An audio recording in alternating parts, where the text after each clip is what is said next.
वालों शायद तुम लोग ये समझ नहीं पा रहे हो, ईवीएम्स हैक नहीं करते हैं प्रधानमंत्री लोगों के दिलों को हैक करते हैं। हर दिन इन्होंने यहाँ पे तमाशा किया है, हमारा दिल दहल जाता था इनको देखकर। एसआईआर ये लोगों ने बिना किसी ठोस सबूत के उनका यहाँ पे फोटो बना के उन्होंने उनको उछाला। यहाँ पे इन लोगों ने डराना धमकाना, एक भी दिन इन्होंने संसद भवन चलने नहीं दिया। एंटाइटलमेंट से जो ग्रस्त ये इनका परिवार है, ये प्रियंका गांधी जी को भी याद रखना चाहिए। मुझे लगा क्या खुलासा होगा, खादी है, खादी में धागे हैं, धागे में लोग हैं। अध्यक्ष महोदय जी, मैं आपकी बहुत धन्यवादी हूँ कि आपने मुझे चुनावी सुधारों पर बोलने का मौका दिया है, खासकर इसलिए क्योंकि मैं एक नई सांसद हूँ, मुझे दूसरों का नहीं पता उनका कैसा अनुभव रहा।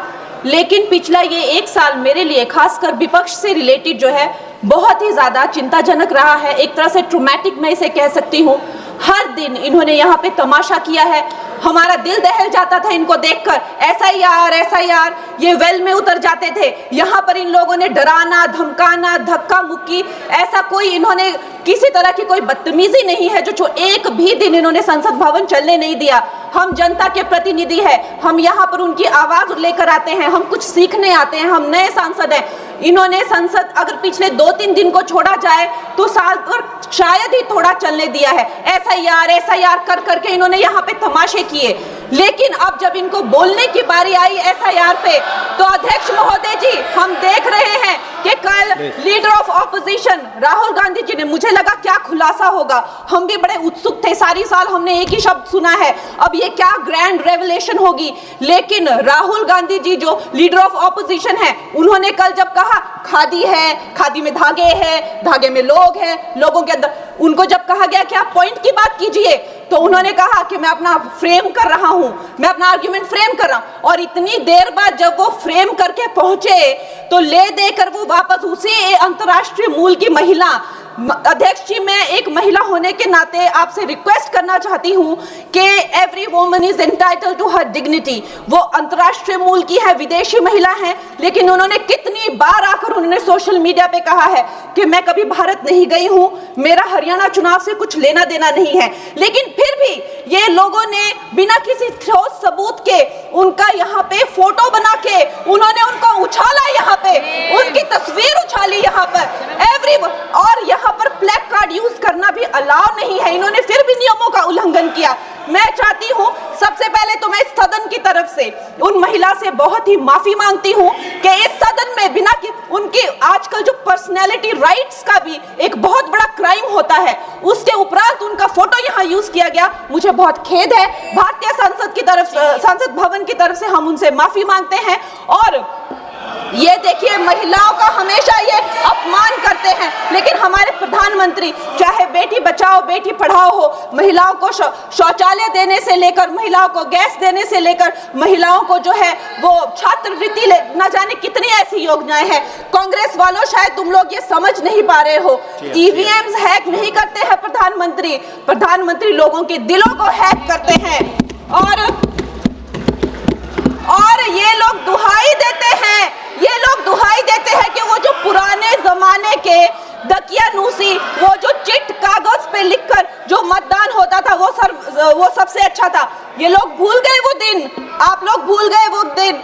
इंदिरा गांधी वर्सेस राज नारायण का केस, उसको जो है इतिहास में the case that shook the nation के नाम से जाना जाता है। उस पर मैंने एक फिल्म भी बनाई हुई है।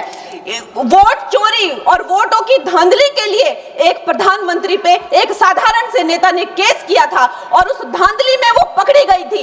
हर उनका जो आरोप है उसमें सच सिद्ध किया गया था और रातों रात उनको कुर्सी छोड़ने के लिए कहा गया था और रातों रात जो है उनको ये आदेश दिया गया था कि आगे इतने सालों तक आप कभी जो है वो चुनाव लड़ नहीं सकते। ये धांधलियां इन्होंने करी हुई हैं और ये जो है उस टाइम के बैलेट बॉक्सों को उठाकर ले जाते थे ये लोग, और आज कहते हैं कि इनको ईवीएम्स जो है वो हैक हो जाते हैं। अध्यक्ष महोदय जी, मैं इनको याद दिलाना चाहती हूँ, प्रियंका गांधी जी कहती हैं कि छोड़ो पुरानी बातें, हम पुरानी बातें नहीं करेंगे, हम पुराने लोगों के बारे में नहीं बोलेंगे। तो मैं ये जानना चाहती हूँ कि आपकी जो माता जी हैं वो तो आपकी अध्यक्ष है और इस वक्त की वो अध्यक्ष है, उनकी जो है आप देखिए जब उनकी नागरिकता नहीं थी, जब उनके पास 1983 में नागरिकता आई, उसके कितने साल पहले से वो वोट देती आ रही हैं। तो ये जो इनका जो परिवार है एंटाइटलमेंट से जो ये इनका परिवार है, ये प्रियंका गांधी जी को भी याद रखना चाहिए। चाहे आपका भूतकाल हो, चाहे आपका वर्तमान हो, आप सब लोग, चाहे ईवीएम हो या चाहे कागज पे लिखा हो, जब आप लोगों के चरित्र में जो है किसी तरह की मर्यादा नहीं है, आप लोगों ने कभी भी इस देश का, यहाँ की कानून व्यवस्था का, संविधान का कभी आप लोगों ने सम्मान नहीं किया हुआ है। और अध्यक्ष महोदय जी, बिहार में जैसे ही एसआईआर आया, एसआईआर लागू हुआ, हमारी सरकार ने जो है कम से कम 60 लाख से ज्यादा अवैध, अब ये जो सारे अमाननीय वोट कार्ड है, ये सिर्फ घुसपैठियों के नहीं है। कुछ ऐसे लोग हैं जो माइग्रेट हो गए हैं, कुछ ऐसे भी लोग हैं जो इस दुनिया में है ही नहीं। 60 लाख से ज्यादा। और अगर वो लोग जेन्युइन थे तो उन्होंने, किसी ने तो रिक्वेस्ट करनी चाहिए थी कि भाई मेरा वोटर आईडी कैंसिल हुआ है। उसके उपरांत जो है 21 नए वोटर आईडी जो है उन्होंने दिए हैं। और इस तरह का एक माहौल बना बिहार में कि आज तक की सबसे ज्यादा वोटिंग जो है, 67% वोटिंग हुई। नागरिकों में ये उत्साह जगा कि जो है इस तरह की जो क्लेंजिंग प्रोसेस है वो होना चाहिए। मैं एक देशभक्त होने के नाते अध्यक्ष महोदय जी, मैं ये प्रपोज करना चाहती हूँ कि हमारे देश में जो है हमेशा महीने 2 महीने बाद हमारे जो शीर्ष नेतृत्व हो गए, सारे अधिकारी हो गए, हमारे जितने भी रिसोर्सेज हैं, हम लोग उनको हर महीने 2 महीने में इलेक्शंस में जो है पुश कर देते हैं। इससे हमारे देश का बहुत ही भारी नुकसान होता है।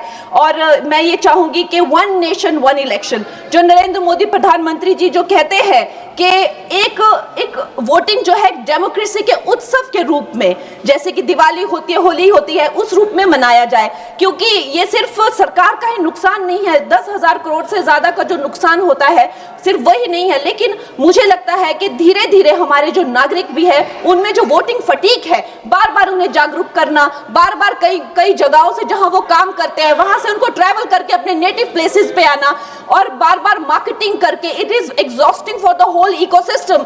तो मैं ये प्रपोज करना चाहती हूँ कि 1 नेशन 1 इलेक्शन को लाया जाए। और ये जो भी हमें जिस तरह की जो असुविधा होती है हर महीने 2 महीने में इलेक्शंस की, उससे जो है हम बच सकते हैं। जय हिंद।